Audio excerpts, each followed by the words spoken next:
काल सरकारला सांगितलंय तुम्ही पुन्हा प्रयोग करू नका, तुम्हाला जड जाईल, तुमच्या नोटिशी वापस घ्या.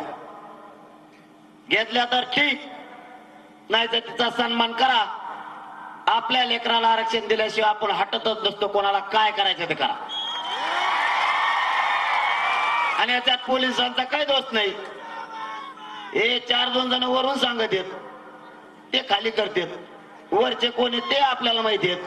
त्याला उद्या दारात यायचं आपल्या, त्याला आयुष्याचा त्याच्या कपाळाला गुलाल लागून द्यायचा नाही. मराठ्यांनो, आपण बे खानदानी मराठी.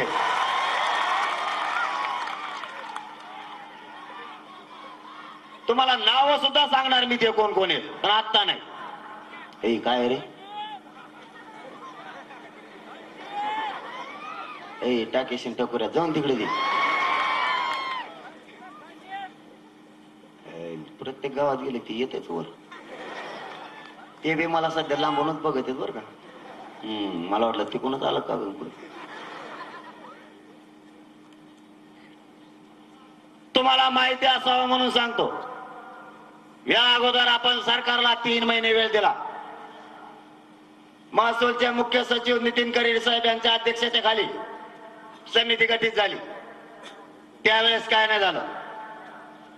पुन्हा सरकारचं मुख्यमंत्र्यांच्या आणि 2 उपमुख्यमंत्र्यांच्या माध्यमातून शिष्टमंडळ आलं. 30 दिवसाचा वेळ मागितला.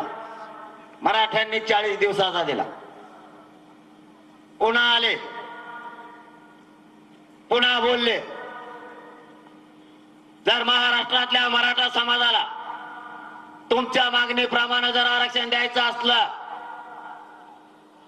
तर आधार लागतो. आधाराशिवाय कायदा पारित करता येत नाही.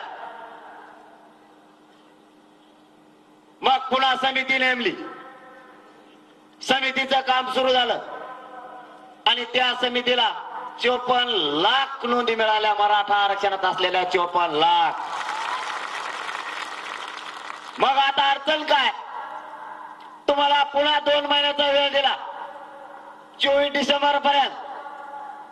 या नोंदीचा आधार घेऊन अहवाल तर आपण स्वीकारलाय. प्रथमही स्वीकारला, दुसराही स्वीकारला. तुम्हाला कायदा पारित करायला अडचण काय? मग बाप मराठ्यांनो,